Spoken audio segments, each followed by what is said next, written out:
Isipin niyo yan, mga kapatid.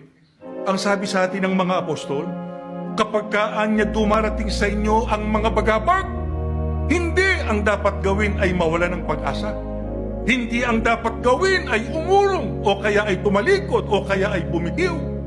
Anong sabi sa atin ni Apostol Santiago?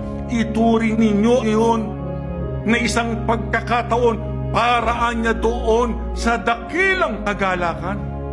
Ano dahilan at sinabi niya yan? Tuloy. Sapagkat kapag ang inyong pananampalataya ay sinusubok, tuloy, ang inyong katatagan ay may pagkakataong lumago. Sa makatwid, ang kinakailangan sa atin, kung dumadaan tayo sa pagsubok, mayroong mga paghabag sa ating buhay, yung ating pananampalataya ay lalong maging matatag.